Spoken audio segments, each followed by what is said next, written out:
Hello, and welcome to today's episode of the Safe Schools Rainbow Roundtable. I'm Francesca D'Amore, the Board Secretary of Safe Schools, and it's a pleasure to have you join us. The Rainbow Roundtable is unique in America to explore the student and youth LGBTQ plus experience. Today, we delve into a topic close to our hearts and critical to our ongoing dialogue about inclusion, equality, and understanding the transgender experience. From the vibrant visibility of transgender and non-binary individuals in the media to the historic recognition of Transgender Day of Visibility by the White House, we've witnessed monumental steps towards acceptance and understanding. Yet, juxtaposed against this progress, we find a landscape marred by legislative efforts aimed at eroding the rights and dignities of our transgender siblings. Today, we stand at a crossroads between celebration of authenticity and the challenges of existing in a world that often resists change. This evening, we're not just sharing stories or statistics. We're igniting a conversation about the real lived experiences of transgender and non-binary people, especially our youth, against the backdrop of an evolving society that both embraces and also challenges their journey towards living as their authentic selves. We'll explore the joy, the resilience, and the undeniable spirit of the community, alongside the sobering reality of anti-trans legislation sweeping across states like Florida, and what it means for the future of LGBTQ rights and well-being. Joining us are a panel of remarkable individuals, each bringing their unique perspective and expertise to today's discussion. Let's welcome Vaughn Sellers. She studies theater at Barry University and is a social media influence and cheer coach. Welcome, Vaughn. Hi, everyone. I'm Vaughn. I am a 21-year-old trans woman. I am a cheer coach. Such a headache. I started studying theater and social work at Barry University. I will be transferring to FIU in the summer. And I'm happy to be here today to share my experiences. You know, every voice matters, and I'm happy to be here. Awesome. Next, let's welcome Mateo Ventura Brewer. Mateo is the first trans executive director of the largest nonprofit LGBTQ plus women's organization in Florida, the Aqua Foundation for Women. Welcome, Mateo. Thank you. It's a pleasure to be here, and just make sure you get your tickets for our totally free LGBTQ plus family barbecue that's happening on Sunday, March 3rd in historic Virginia Key Beach. It's going to be a lot of fun. We're going to have water slides, activities for the kids, as well as food and a DJ. So awesome. Next, let's welcome June Raven Romero. She is a well-known actress here in South Florida. Hi, and welcome, June. Hi. Hi. Thanks for having me. I'm so excited to get into the conversation if it's something I can do well at speak at length. And I'm starring in a one-woman show. It's an immersive show put on by Juggernaut Theater Company, who is the immersive leader in the southeastern region of the United States, really. They put on compelling, beautiful, exciting work. And the show is essentially about an Elvis fan club fanatic. Next, let's welcome Brianna Bree Benz. She currently sits as an advisory board member for the prestigious Miami-Dade LGBTQIA plus advisory board. Well, welcome, Bree. Hi, yes. My name is Bree. I actually was born in 1961, so I'm probably the oldest person here on the panel. Lots of experience, historical experience, I think I can add to this. I don't have anything I'm promoting. I'm just grateful to be here and pleasure to meet everybody. I'm right there with you with the experience. So, yeah. And now let's welcome Taya Harlan, the Director of Public Relations for Reflect Collective. Welcome. Hi, guys. So I'm really excited about what we have at Reflect this year. We're going to do Queer Fest pretty soon. So follow our social media for more information. And I'm Taya. I'm also a college student. I'm 24, just turned 24. Oh my God, that's crazy. And I study women and gender studies. I'm going to be doing a social work master's. You're awesome.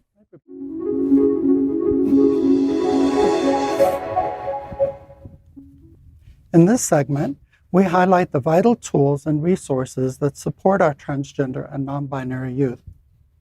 It's a testament to the power of community, affirmation, and the right to live authentically. Across the nation, from the bustling communities of South Florida to every corner of our country, a network of allies, organizations, and healthcare providers is steadfast in their commitment to empower and uplift the next generation. Recent findings from the 2022 U.S. Transgender Survey underscore the undeniable impact of affirming spaces and medical care. An overwhelming 94% of those who have transitioned report increased life satisfaction. This is a number that speaks volumes. It highlights the profound importance of support, acceptance, and the courage to live as one's true self. In the heart of South Florida, organizations like TransSocial, Reflect Collective, and the Mackenzie Project stand as beacons of hope, offering sanctuary, community, and invaluable guidance. These organizations, they bridge the gap between need and access, providing everything from educational workshops to healthcare navigation, all designed to ensure every individual has the opportunity to thrive. And looking at a digital landscape, Safe Schools offers virtual training and digital resources for queer youth, with programming specifically tailored towards trans and non-binary youth. Nationally, the landscape is rich with allies. The Transgender Law Center, National Center for Transgender Equality, and GLSEN champion legal support, education, and advocacy, creating safer, more inclusive environments for our youth. Meanwhile, the Trevor Project, GLAD, and Trans Lifeline offer crucial crisis intervention and suicide prevention services. And Planned Parenthood continues to be a vital provider of gender-affirming healthcare. These affirming spaces and resources, they are not just lifelines. They are celebrations of identity and existence. They remind our youth that they are seen, valued, and never alone. The journey of acceptance and self-discovery is a shared one, bolstered by the strength of community and the unwavering belief in the right to live authentically. So panelists, let's discuss the transformative impact these resources have on the lives of transgender and non-binary youth. What developments and advancements do you envision for our community's support systems? Well, I can't say enough about in support of Planned Parenthood. I mean, when I was a young person, and as a person who can become pregnant, then not having family to ask about resources, they were there, and they continue to be there for bodily autonomy. I think reproductive justice and transgender healthcare, that's what it's about, is bodily autonomy. That's what unifies our struggles. And there's a lot of overlap as well. So, I mean, having our allies who, Planned Parenthood never set out to say we're specifically serving trans individuals, that's one of the very few places you can go with just informed consent. And that's incredibly important, as that's a huge barrier for people. They're amazing. Any other feedback? I also, as an intern of TransSocial, I can't say enough about how much I love them and how amazing they are and how they really bring the community together. And even us at Reflect, I really see the community flourish and grow at the different events we do, especially since we specifically work with trans people of color who are sexual and domestic violence survivors. And it's such a powerful thing to see healing right in front of me when we do events. Yeah, I mean, I can't say enough about, both those organizations, actually. True, I reiterate what you both said. And also the power of medicine, the power of science. I mean, I always joke, I walk around places and people say, you look nice, and wow, your transition's coming along this way or that way, however they want to opinionate on my transition. And I often joke that I'm just a miracle of modern science, because and that's a gift that we've been granted by our creators or our cosmic sort of like algorithm. And I like that we're capitalizing off of it. It's amazing. And what it has done for my life, it saved my life. I came from a community where, and I think a lot of us did, trans is the worst thing you could be. If you're a Central or a South American person or a person from the Caribbean, trans is likely the worst thing you could be, because you could be a grave robber, you could be a murderer, you could be anything, and your parents would likely prefer it before you come out and tell them you're transgender. And that may not be the case now for many families, and things are certainly changing, but this is true culturally at large for us. And I remember thinking, I'm not going to take medication to survive. Why do I need medication to change my body? I had such an anti sort of medicalist and a transphobic outlook. And it wasn't until I was 19, 20, and suicidal ideation started to creep in. And then attempts started to creep in. And I thought to myself, I don't know if I can survive unless I do something or I try something. And the something ended up being hormone replacement therapy or a gender affirming therapy. And you mentioned being adverse kind of to medical intervention. And I think that also can come from our community, that shared, Latinx community, where you're just going to be on medication the rest of your life? And it's like, yeah, this is what my body needs. Maybe we try, if you're on an SSRI or any other kind of something for a mental health condition, if that's what you need to be okay and to be here in the world, then that's what you need. And there's no shame in it. And that's a huge thing, is that breaking down and unlearning the shame that has been taught to us, not just about our orientation, but about anything, like our body shapes how we are. And I also feel like that also comes from like something within our community where like now it's like a certain image you have to have. Like, for example, like if you don't pass as like a man or as a woman, then now I have to go get bigger curves. I have to go try to get some bigger boobs. I got to go try to get facial. And I feel like we have to like eliminate that. It has to go. I always say that trans does not have a look. You express yourself however you feel like you want to express yourself, because I feel like now there's been like this big idea that you have to look a certain way to be a certain thing. It's like, no. It's like, okay, I see female boxers that are they're biological female. They are way more masculine than me. And it's like, what are you going to tell them? Like, and it's just like the passing thing is very toxic. It's very mean girlish. I hate it so much. And that's why I feel like a lot, like I myself have dealt with, like, it's like, okay, I've told my friends, I'm like, okay, y'all, I gotta get something gotta give. And like, I'm not like, and I'm happy to have my friend group because they stand behind me 10 toes down. Like, I love them. But like, it was just like, yeah, I have to. Like, I really, really, really, really have to. I love being on my hormones. I love it. It's something. But I definitely, like, I had to like sit back and be like, okay, I don't need certain stuff. Like, I had to think like, I don't need this surgery. I don't need that surgery. I'm perfectly fine with what I have. But I definitely think we should definitely spew that word out to like, trans doesn't have a look. Be yourself, express yourself how you want to. There's nothing wrong with, having a smaller curve or having a hairy chest or anything like that, because as long as you feel like you're you and you're doing you to the best of your ability, that's all that matters. And Vaughn, you make a great point as well about how we are judging and policing gender expression. Because intersex people get caught up in that, cis women get caught up in that. Anytime you're questioning if someone is X enough, are you woman enough, are you masculine enough, everyone is going to get hurt by that. That's the whole point, is human beings are so beautifully diverse, and it's not just as simple as XY and XX. There's so much variation, and exactly how you want to look is how you want to look. And we have all this societal pressure. We should definitely just throw out passing, because it's different, It's so different. Everything just matters. In the beginning of my transition, I was like, all the way to this extreme.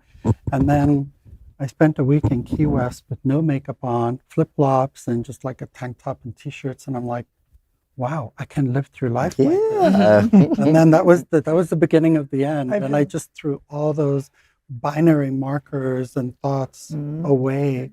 What do we think about these statistics? 94%. What do we think that 94% are happy of transgender individuals? Yeah, I have to say, like, I came out in 2015, and I've never regretted a moment of it. It's been wonderful. I've just had an amazing experience. I've met so many wonderful people that it's amazing to me to sort of say, like, I can't believe that I shut it all off, because I was outed at 12. I never told a living soul till I was like 52 that I had these feelings. So I just kept it all inside. Sure. So the ability to sort of like express it has been incredible.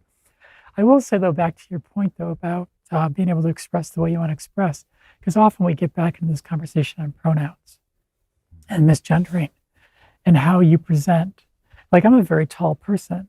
So sometimes people just turn around, they see tall, and they just say, sir, you're, or whatever, right? So in other words, you have to sort of understand that, like, with that comes that conversation on pronouns and how you present to other people. Good, bad, or indifferent, depends on how you take it. My mom still slips up. Like, she welcomed me when I came out, 8 years ago, but she still occasionally calls me by my old name. I just let it roll. It doesn't bother me anymore to sort of get Moms have a past, though. They do. No, They do have a a little bit of. But even if I'm out and about, I don't say anything. Like if somebody occasionally, I don't get misgendered often these days, but when I do, it's like I don't even bother. Sure. I just move on. It's It's not worth right? the conversation. Yeah. But I think if I were to tell my younger self or like younger trans people about transitioning, I would say, think about what you want. Don't think about what society wants. Because I think, as we were talking about with passing, people are trying to get in this little box of like white supremacy, colonized like idea of beauty, like skinny part of beauty. I even see that in like myself when I'm really big and I see a lot of skinny girls and I'm like, I don't know how to fit in this. But more so, transition for you is what I wish. Yeah. Right. So we're talking about transitioning. A big hot topic now is detransitioning, right? So we're seeing that a lot in the media, and how there's a lot of religion influence in it. And I guess the negative for me is that people who are detransitioning and are under the guise of religion, now everybody's embracing them. So we, as trans people, the 94% who are happy, we almost look villainized. But I think it's also important to respect people's rights and journey to detransition, right? Of course. I think when you say that immediately, I think we have to reclaim that narrative. Yeah. Now, as trans people, we have to reclaim that narrative, and it's ours. I mean, it's always been ours. Detransitioning is ours too. I mean, and if anybody wants to detransition, absolutely, and we're going to help them find the recourse and resources to do so. And I think the villainizing of it all is really the thing we have to take a look at. It is this frame of mind, the social frame of mind, that transitioning at all or playing with one's gender or exploring with one's gender is a social malaise or a social illness, Right. It is not. It's actually a social booster. It's actually a social cohesion thing and a unifier. And we should be promoting people being more exploratory and curious about themselves and their gender identity. And part of that is seeing maybe people who may detransition after they do something or another in the direction that they thought they would. And I celebrate those people. But I also, like you said, reemphasize the 94% of us, which is an overwhelming medical statistic, who are completely satisfied and thriving in life. And just no other medical procedure has anywhere near such a high rate of satisfaction. Not at all. And